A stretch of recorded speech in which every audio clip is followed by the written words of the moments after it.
नमस्कार दोस्तों, स्वागत है हमारे YouTube चैनल स्टडी खिले में। तो दोस्तों, आज की इस वीडियो में देखने वाले हैं हम लोग क्लास 11th का जो सब्जेक्ट है एटीपी जनरल स्कूल वालों का, जो आप लोग का मंथली रियल टेस्ट होगा दोस्तों 31 जनवरी को। जो आप लोग का होने वाला था 3 फरवरी को एग्जाम, उसको रद्द करके 31 जनवरी को ही लेगा। ठीक है, तो आज की इस वीडियो में एटीपी सब्जेक्ट का क्लास 11th वालों का, कॉमर्स वालों का आंसर की को देखने वाले हैं मंथली रियल टेस्ट का। ठीक है, तो चलिए हम लोग क्वेश्चन कर चलते हैं। तो पहला प्रश्न बोलता है दोस्तों आप लोगों का, प्रतियोगिता के आधार पर बाजार के प्रकार हैं। प्रतियोगिता के आधार पर बाजार के 4 प्रकार होते हैं दोस्तों। ठीक है दोस्तों, पहला होता है परफेक्ट कंपटीशन, दूसरा होता है मोनोपोली, और तीसरा होता है दोस्तों मोनोपोलिस्टिक कंपटीशन, और चौथा याद नहीं है। ठीक है, और चलिए हम लोग क्वेश्चन नंबर 2 की ओर चलते हैं दोस्तों। क्वेश्चन नंबर 2 क्या बोलता है, समय के आधार पर बाजार का एक प्रकार है। तो समय के आधार पर बाजार का एक प्रकार कौन है? तो ऑप्शन नंबर सी इसका राइट आंसर हो जाएगा। ठीक है, चलिए अब हम लोग क्वेश्चन नंबर 3 की ओर चलते हैं। क्वेश्चन नंबर 3 बोलता है, पूर्ण प्रतियोगिता का बाजार में, पूर्ण प्रतियोगिता का बाजार में दोस्तों असंख्यक क्रेता और विक्रेता होते हैं। ठीक है, यानी कि दोस्तों अनलिमिटेड, यानी कि असीमित खरीदने वाला और बेचने वाला भी होता है पूर्ण प्रतियोगिता में। ठीक है, इसका राइट आंसर हो जाएगा ऑप्शन नंबर डी। और क्वेश्चन नंबर 4 क्या बोलता है आप लोगों का, विशिष्ट बाजार है, विभिन्न प्रकार की वस्तुओं की खरीद बिक्री। ऑप्शन बी है एक ही प्रकार की वस्तुओं की खरीद बिक्री, और सी है स्थान विशेष पर खरीद बिक्री, या फिर डी है इनमें से सभी। तो दोस्तों बाजार में सिर्फ एक ही प्रकार की किसी एक स्पेशल वस्तु का ही खरीद, यानी कि सेल और विक्रय होते, सेल और परचेज होता है, यानी खरीद बिक्री होता है। ठीक है, चलिए अब हम लोग क्वेश्चन नंबर 5 की ओर चलते हैं। क्वेश्चन 5 क्या बोलता है, उत्पाद बाजार किन उत्पादों का व्यापार करते हैं? तो उत्पाद बाजार कृषि उत्पादों का व्यापार करते हैं। और क्वेश्चन नंबर 6 क्या बोलता है आप लोगों का, विपणन पर व्यय किया गया धन है, विपणन पर विपणन पर व्यय किया गया धन है, बर्बादी अनावश्यक व्यय, ग्राहकों पर भार, विनियोजन। तो दोस्तों इसका राइट आंसर हो जाएगा ऑप्शन नंबर डी, विनियोजन है। ठीक है, चलिए अब हम लोग सेक्शन बी का भी आंसर को देखेंगे। सबसे पहले क्वेश्चन को पढ़ेंगे दोस्तों एक एक करके। ठीक है, तो क्वेश्चन 7 बोलता है दोस्तों, व्हाट इज मार्केट, बाजार क्या है? और आप लोग का क्वेश्चन नंबर 8 है, what do you mean by marketing, तो विपणन से क्या समझते हैं? इसका भी आंसर को देखेंगे दोस्तों। ठीक है, सबसे पहले क्वेश्चन को पढ़ेंगे, फिर एक एक करके सभी का आंसर को देखेंगे।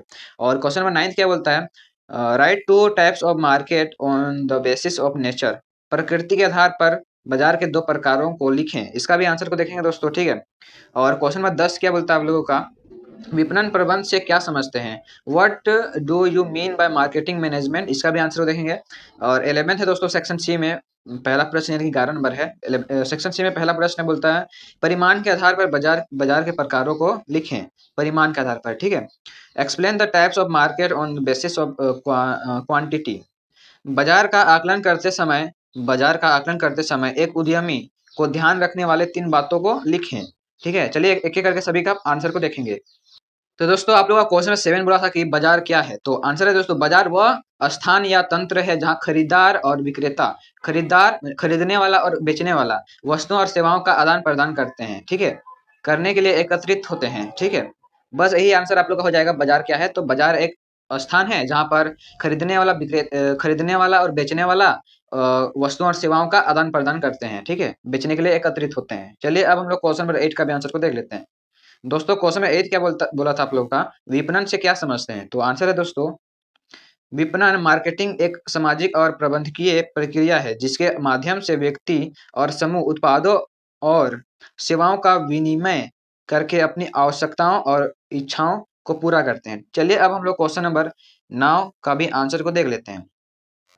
दोस्तों क्वेश्चन नंबर 9 में क्या बोला था कि प्रकृति के आधार पर बाजार के 2 प्रकारों को लिखें। तो आंसर है दोस्तों, प्रकृति या संरचना के आधार पर बाजार के 2 प्रमुख प्रकार पूर्ण प्रतिस्पर्धा और एकाधिकार, यानी कि परफेक्ट कंपटीशन और मोनोपोली है। ठीक है, तो इसका एक्सप्लेनेशन आप लोग देख सकते हो।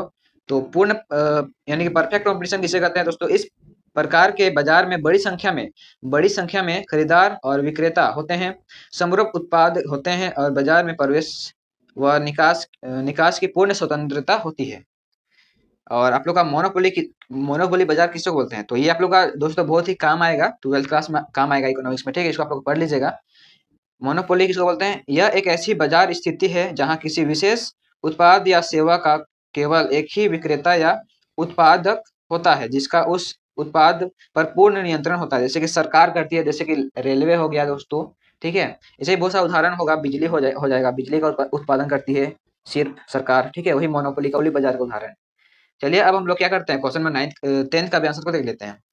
दोस्तों क्वेश्चन में 10th का आंसर हो जाएगा आप लोगों का, तो क्वेश्चन में 10th में क्या बोला था कि विपणन प्रबंध से क्या समझते हैं, तो आंसर है दोस्तों विपणन प्रबंध मार्केटिंग मैनेजमेंट लक्षित बाजारों का चयन करने और उनके साथ लाभदायक संबंध बनाने की कला और विज्ञान है, ठीक है। चलिए अब हम लोग क्वेश्चन में 11 का भी आंसर देख लेते हैं दोस्तों। दोस्तों क्वेश्चन में 11 में आप लोग आंसर देख लीजिएगा, उसमें क्या बोला था कि परिमाण के आधार पर, क्वांटिटी के आधार पर बाजार के प्रकारों को लिखें। तो आंसर है दोस्तों परिमाण यानी कि क्वांटिटी के आधार पर बाजार को मुख्य रूप से दो प्रकार में वर्गीकृत किया जा सकता है, थोक बाजार और खुदरा बाजार।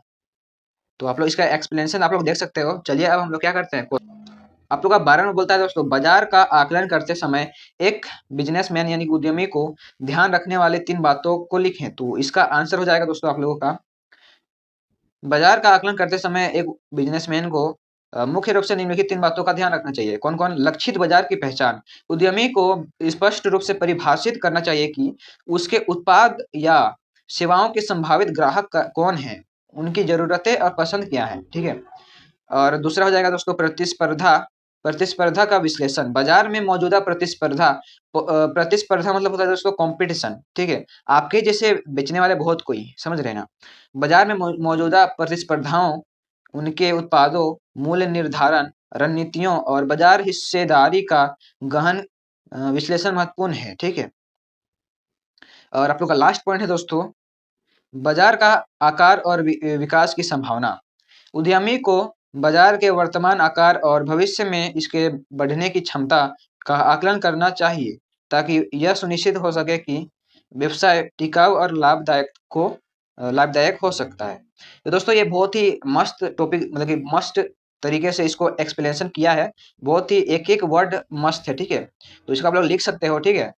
दोस्तों आज की इस वीडियो में हम लोगों ने क्लास 11th का सब्जेक्ट ईटीपी कॉमर्स वालों का हम लोगों ने आंसर की देख लिया है। इसी प्रकार अब हम लोग कॉमर्शियल अर्थमेटिक्स सीए का भी आंसर को देखेंगे और सीएमएसओ स्कूल वालों का भी देखेंगे, मॉडल स्कूल वालों का, ठीक है। तो दोस्तों मिलते हैं इस नेक्स्ट वीडियो में, तब तक के लिए बाय बाय, जय हिंद।